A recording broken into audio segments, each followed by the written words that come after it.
I guess, in relation to the terrible news that we had with the assassination of Charlie Kirk. And there's been debate going on now on both social media and in person, just people asking. A lot of people love Charlie. He was a great conservative and so forth, but they don't know as Catholics how to, so I guess this is the debate right now is, was he a Catholic or was he not? And some people are saying, well, he might have been a catechumen, he might have not been, Hmm. he's an evangelical, Yeah. etc. So that sets it up. But then the question becomes, apparently in tradition, if you um die as a non-Catholic, you can't have a mass offered. Hmm. You can offer mass for non-Catholics, but only while they're living for their conversion. So, what is if you can just kind of help with some of this debate that's going on. Can we offer a mass for Charlie Kirk? Can we not? What can we do in this case, in this tragic thing, and offering prayers and doing what we can as Catholics? Yes. So I have friends who are 1958 Sedevacantists. Other groups of 58 Sedevacantists only present certain parts of the faith. I'll give you one example. I won't name their name because I want them to come after me, but they have a whole thing on why Catholics, you can't offer a public mass for, well, here's what they say. You can't offer a mass for a deceased non-Catholic. And they quote the 1903 Catholic Encyclopedia, pretty solid document, right? And so I went and looked at that because, again, they claim 1903 Catholic Encyclopedia says you cannot offer a mass for a deceased non-Catholic. There's this specific group of 58 studies. They're kind of funny. They're always an error through what they leave out, not what they actually present. So here's what they left out of that. The 1903 Catholic Encyclopedia does, in fact, say you can't offer a public mass for a deceased non-Catholic, but you can offer private masses for deceased non-Catholics. And so the altar behind me, I've already offered a couple masses for Charlie Kirk. As I put on Substack, I can't declare him a martyr, so I'm still obliged to pray for him. But because he never formally entered the church, you really can't do, like, according to the traditional rules, a public mass for a fallen non-Catholic. But I'm a hermit. I live alone. And according to the old school rules, I can offer private masses for him. And so obviously, if God saw him as a martyr and he went straight to heaven, God's going to redirect those prayers of my mass there. If somehow he's not saved, I don't think that's the case. If somehow he's not saved, my prayers are still going to get redirected to people in purgatory. Hmm. So that's kind of one of those things where I'm really glad you asked the question because um, there's a lot of information out there and it often takes some digging past the initial traditional presentation. Because again, the traditional presentation is you can't offer mass for a non-Catholic who died.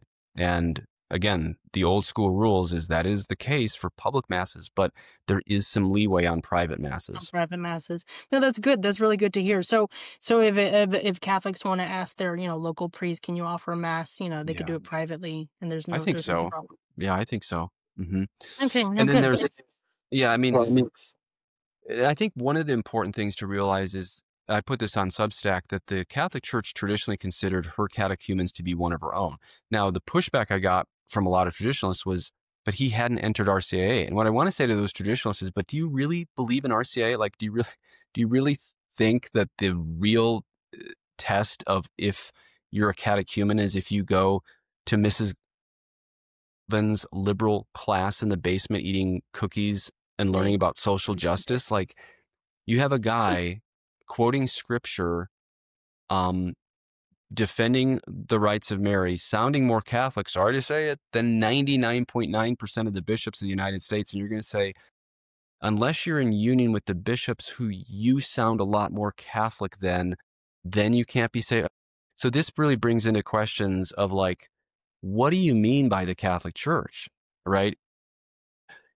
Do you have to be in union with the very bishops that publicly declare all the time that Protestants are saved? Which I disagree with. I'm not saying those bishops are right, but you see how it's kind of like a weird cyclical thing that neither the Recognize and Resist or the 58 Sedes have fully figured out, because it's like the Recognize and Resist non-Sedes out there who are saying Charlie Kirk's in hell because he didn't entered formally the Catholic Church before he died, they're really saying he didn't unify with a Pachamama worshiping and his predecessor, the next guy in line with him, and the U.S. bishops who are totally fine with their Catholics double dipping on Sundays, going to a mega church and Holy Mass. So I don't understand personally how you have to say Charlie Kirk had to be in union with the local bishop who really doesn't believe in hell. Let's just be very honest. It doesn't I believe don't in think hate there's a single or ordinary in the United States that believes anyone goes to hell. And Charlie Kirk really believed people went to hell. So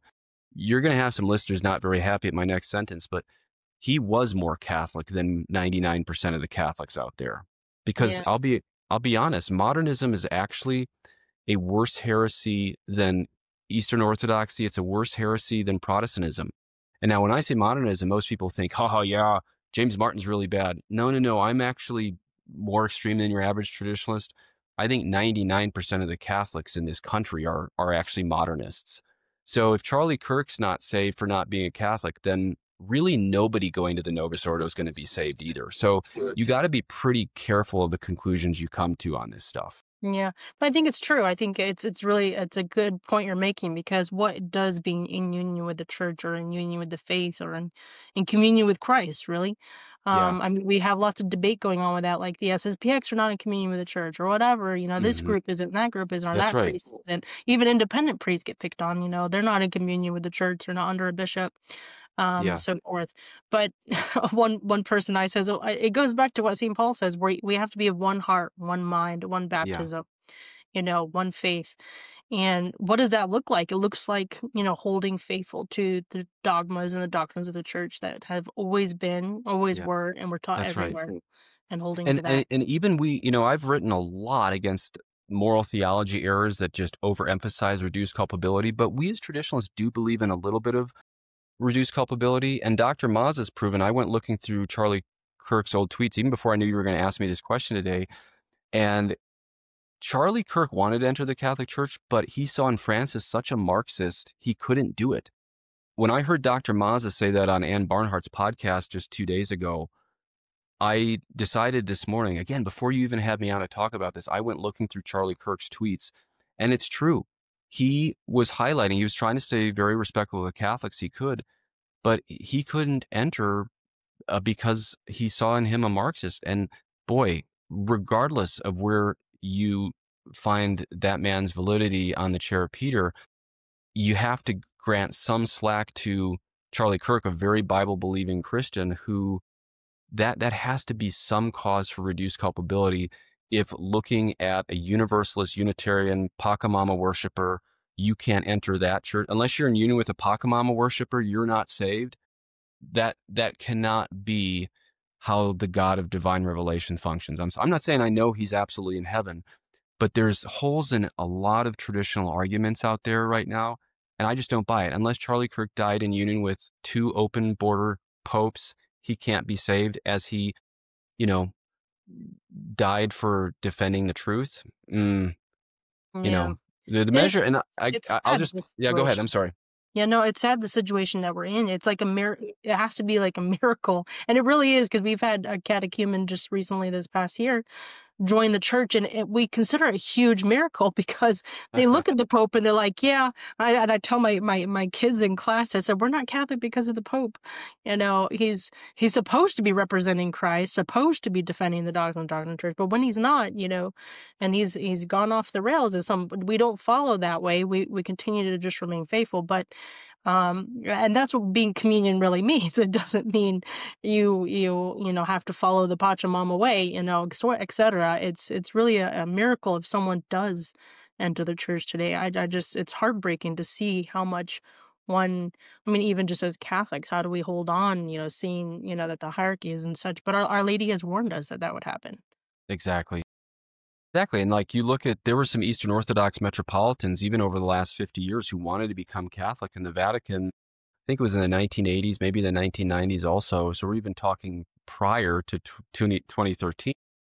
Told them, don't become Catholic. They wanted to become Eastern Catholics. And I don't know if it was a patriarch or an Eastern Orthodox bishop, and they were told by the Vatican, don't convert, because that's going to harm ecumenical relations.